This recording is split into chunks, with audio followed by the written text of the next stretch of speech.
Hello વિદ્યાર્થી મિત્રો, standard 8 subject English unit 4 part 1.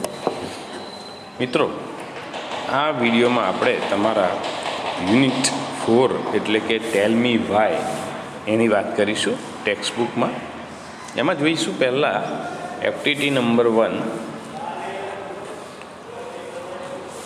See the pictures and select the answers. Why is tea tree happy? આમાં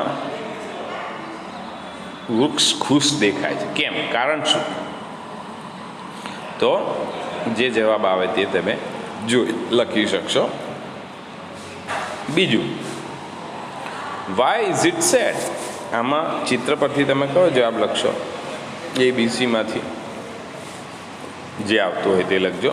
બરાબર? કેમ ઉદાસ છે? અને ત્રીજું છે વાય ઇઝ ઇટ એંગ્રી? ગુસ્સે કેમ છે? બરાબર? ચિત્ર પરથી તમારો જવાબ લખવાયો છે. એ નોટમાં લખી કાઢજો.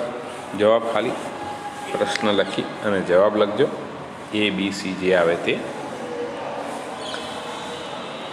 ત્યારબાદ activity number 2. See the picture and complete the dialogues. અહીંયા તમારે આ જે ચિત્રો છે, આ એક ચિત્ર છે વૃંદાસ બર્થડે. પછી આજુબાજુમાં બીજી જુદા જુદા વાક્યો લખ્યા છે. એની નીચે એક ફકરો આપેલો છે. એ ફકરામાં જેટલી ખાલી જગ્યાઓ છે એ બધી આપણે એના પરથી પૂરી કરવાની છે. જોઈએ, વાંચીએ. Today is Vrinda's birthday. આજે વૃંદાનો જન્મદિવસ છે. She invited all her friends. એણે આજે તમામ મિત્રોને ઇન્વાઇટ કર્યા છે, એટલે આમંત્રણ આપ્યું હતું. બધા જ મિત્રોને આમંત્રણ આપ્યું હતું. The party began at 9 PM. અને પાર્ટી 9 વાગે એટલે કે રાતના 9 વાગે શરૂ થઈ. પણ વૃંદા વોઝ ઇન ટીયર્સ. પણ વૃંદા રડતી હતી, નિરાશ હતી, ઉદાસ હતી. Why was she in tears on such a good day? આટલા સરસ મજાના દિવસે શા માટે તે ઉદાસ હતી, રડતી હતી? બિકોઝ, કારણ, nobody was present at the party. કારણ કે એની પાર્ટીમાં કોઈ આવ્યું ન હતું. ટાઈમ થઈ ગયો હતો પણ હજુ કોઈ આવ્યું ન હતું. એટ 9:15 બિનિતા વોકડ ઇન અ હરી. 9:15 વાગે બિનિતા ઉતાવળે આવી. બિનિતા સેઝ, ઓહ ડિયર. અરે વાલા, વાલી, આઈ એમ સોરી. ડિયર, હું દિલગીર છું. Vrinda, where you? ક્યાં હતી યાર? Why are you late today at my party? મારી પાર્ટીમાં આજે તું કેમ મોડી આવી છે? Binita says, oh, I was so confuse in selecting a gift for you. અરે ભગવાન, તારી ભેટ પસંદ કરવામાં ખૂબ કન્ફ્યુઝ, ગૂંચવાઈ ગઈ હતી, મૂંઝવણમાં મુકાઈ ગઈ હતી. Vrinda says, it's okay dear. કંઈ વાંધો નહીં dear. You are my best gift. તું જ મારી શ્રેષ્ઠ ભેટ છે. એટ 9:20 પાયલ કેમ. 9:20 પાયલ આવી. હવે ખાલી જગ્યા જે છે એમાં તમારે ડાયલોગ પૂરા કરવાના છે. પાયલ શું કહ્યું હશે પાયલે? Oh, I am sorry for late coming. એવું કહ્યું હશે. વૃંદા, ફરીથી ઉપરનો ડાયલોગ છે એમાંથી તમે જોઈને મૂકી શકો. Why are you late? અથવા વેર યુ? તો એનો જવાબ પાયલ કહે છે. પાયલનો જવાબ તમારા ચિત્ર છે એમાંથી શોધવાનો છે. પાયલ શોધી કાઢો. શું કરે છે પાયલ? જો આ Payal was sleeping, she forgot. એવું લખ્યું છે. તો તમારે અહીંયા પાયલ એનો જવાબ, why are you late today? તો પાયલ એનો જવાબ આપશે કે I was sleeping, so I was late. એવું તમારે જવાબ લખવાનો. તો વૃંદા શું કહેશે? ઓકે ચાલો લેટ્સ ફોરગેટ ઇટ, એવું તમે લખી શકો. ત્યારબાદ 9:30, 9:30, 9:30 વાગે વિરલ એરાઇવ્ડ, વિરલ આવી પહોંચ્યો. એ જ રીતે વિરલનો ડાયલોગ. તો વિરલ શું છે? વિરલનો પ્રોબ્લેમ શું હતો?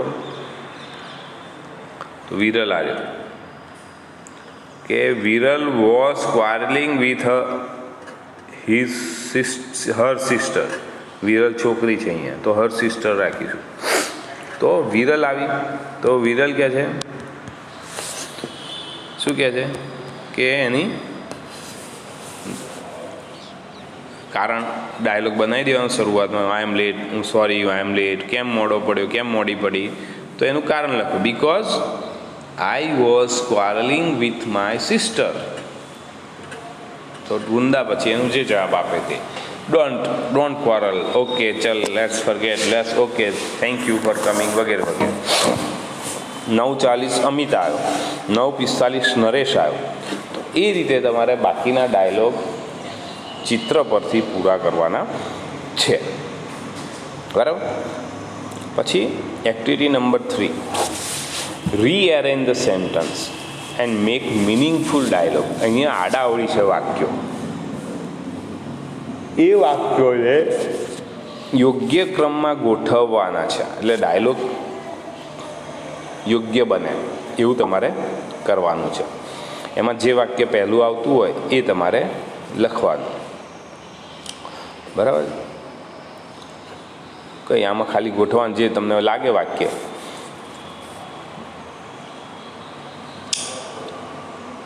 Mangoes, child, mango tree, why do you come here? તો શરૂઆત ત્યાંથી કરશો, મેંગો ટ્રીથી.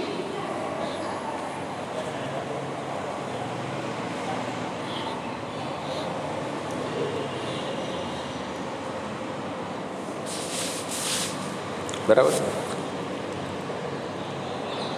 એ રીતે તમે ગોઠવી દેજો. એટલે વાય ડુ યુ, દાખલા તરીકે વાક્ય હોય why do you come here, તો ચાઇલ્ડ એનો જવાબ આપશે કે I want mangoes,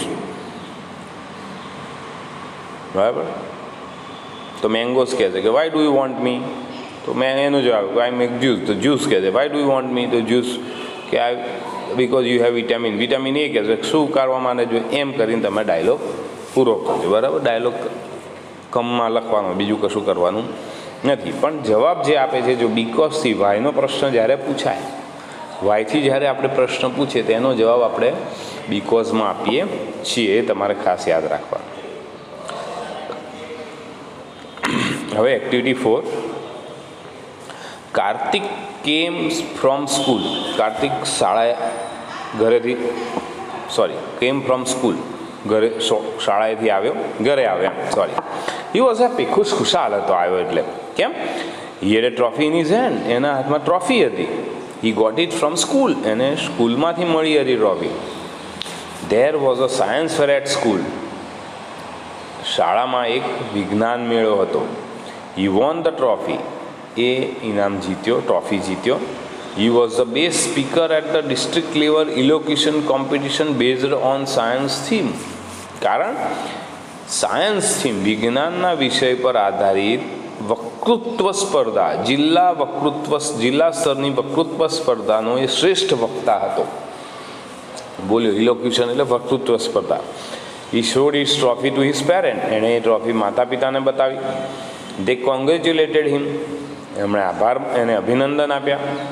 his grandfather was proud of him, એના દાદા એના પર ગર્વ અનુભવતા હતા. કારણ કાર્તિક ગોટ ફર્સ્ટ પ્રાઇઝ, કાર્તિકને પહેલું ઇનામ મળ્યું. કાર્તિક સિસ્ટર વોઝ હેપી, કાર્તિકની બહેન પણ ખુશખુશાલ હતી. Because she was sure about celebration party, કારણ એને સેલિબ્રેશન પાર્ટી વિશે પણ ખાતરી હતી કે હવે ઉજવણીની પાર્ટી મળશે એમ, એટલે ખુશખુશાલ હતી.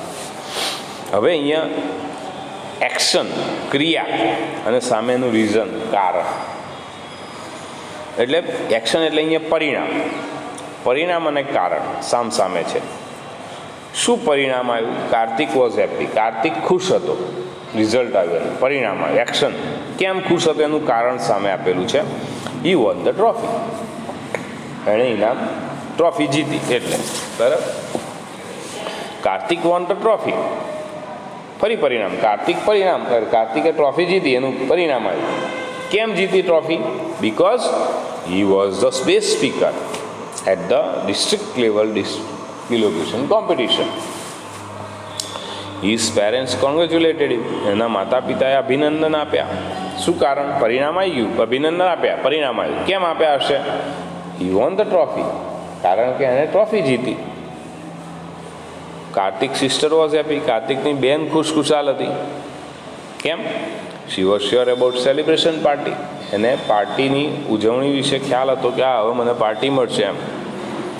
Kartik grandfather was proud of him, કાર્તિકના દાદાને એના પર ગર્વ હતો. કારણ? કાર્તિક ગોટ ધ પ્રાઇઝ, કાર્તિકને ઇનામ મળ્યું હતું. તો આ રીતે એક્શન અને રીઝન છે. બરાબર છે મિત્રો. હવે એવી એક બીજી વાર્તા નીચે આપેલી છે, ફર્સ્ટ ફ્રૂટ, પહેલું ફળ. જોઈએ. One morning a king went on horseback to the countryside. એક સવારે રાજા એના નગરચર્યા માટે પોતાના ઘોડા પર સવાર થઈને નીકળી પડ્યા. હી કેમ ટુ ધ વિલેજ, ફરતા ફરતા પોતાના એક ગામમાં આવ્યા. He saw an old man in a field, એણે ખેતરમાં એક વૃદ્ધ માણસને જોયો.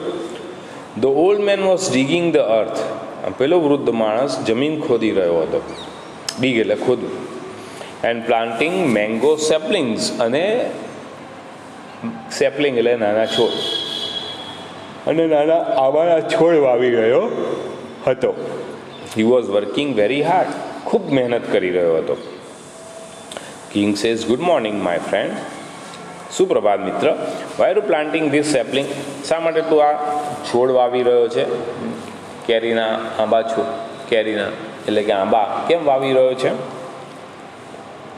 Old man says this sapling will be big trees in 10 or 15 years. આ છોડ 10 થી 15 વર્ષની અંદર મોટું ઝાડ બની જશે. They will bear fruit then, bear fruit એટલે ફળ આવવા, અને પછી તે ફળ આપશે. એટલે રાજા કહે છે બટ યુ આર ઓલ્ડ, પણ તું તો વૃદ્ધ છે, વીક છે, નબળો છે. So you will die in few years, થોડા વર્ષોમાં તો તું મૃત્યુ પામીશ. You will not eat the fruits, તને ફળ ખાવા મળશે નહીં. Old man says you are right, હા સાચા છો તમે. I will not eat the fruit, મને ફળ મળશે નહીં. But I am doing this today, પણ હું આજે આ કામ કરી રહ્યો છું. કારણ અધર્સ વિલ ઇટ ઇટ, બીજા લોકો તે ખાશે. And therefore I am happy, અને એના કારણે હું ખુશ છું. બીજાને તો ખાવા મળશે એમ. King I am pleased with you old man, એ વૃદ્ધ માણસ હું તારાથી ખુશ છું. I am pleased with you, ખુશ છું. યુ લવ પીપલ, તું લોકોને ચાહે છે. Therefore you are a good man, એટલા માટે તું કેવો માણસ છે? સારો માણસ છે. ગુડ મેન, લોકોને તું ચાહે છે. Please take this bag of money, મહેરબાની કરીને આ પૈસા ભરેલી થેલી લે. Because I love your work and thoughts, કારણ મને તારું કામ અને વિચારો ગમ્યા છે. Old man says thank you sir, આભાર sir. This bag of money is first fruit of my little trees, અને આ પૈસા ભરેલી થેલી એ મારા નાનકડા ઝાડનું પ્રથમ ફળ છે. આ રીતે ડાયલોગ થયો. હવે એના આધારે, વાર્તાને આધારે, જેમ આગળ પેલી વાત કરી એ રીતે એક્શન અને રીઝન આપેલા છે. એટલે જે એક્શન હોય એનું પરિણામ શું આવ્યું, કારણ શું? The old man was digging the earth, old man ખાડો ખોદી રહ્યો હતો. કારણ તો જે કારણ આવે તમે જાતે લખજો. The king was pleased with an old man, રાજા વૃદ્ધ પર ખુશ થયો. કારણ સામે એનું જે કારણ હોય લખજો. હવે બીજા બે કારણ આપે છે. He was good man, he work four others, કારણ કે તે સારો માણસ હતો અને લોકોને બીજા માટે કામ કરતો. તો પરિણામ શું આવ્યું હશે? રાજાએ કંઈક આપ્યું એમ, એ અર્થમાં રાજાને તે ગમી ગયું એમ. અને બીજું છે he wanted others two gate fruits, તે બીજાને ફળ મળે એવું ઈચ્છતો હતો. તો ત્યાં તમારે શું એક્શન કરી, પરિણામ શું આવ્યું હશે એ લખવાનું. બરાબર, એ જાતે કરજો. હવે અહીંયા આ ડાયલોગ આપણે પૂરો કરીએ. અહીંયા આ એક પાર્ટ પૂરો કરીએ છીએ. તમારો નેક્સ્ટ પાર્ટ છે એ આપણે બીજા વિડીયોમાં જોઈશું પાર્ટ 2માં, બરાબર છે. એટલે એક્ટિવિટી જે છે અત્યારની એક્ટિવિટી તમે તમારી નોટમાં લખી લેજો, બરાબર. ન સમજાય પડે તો પૂછજો. Okay, by.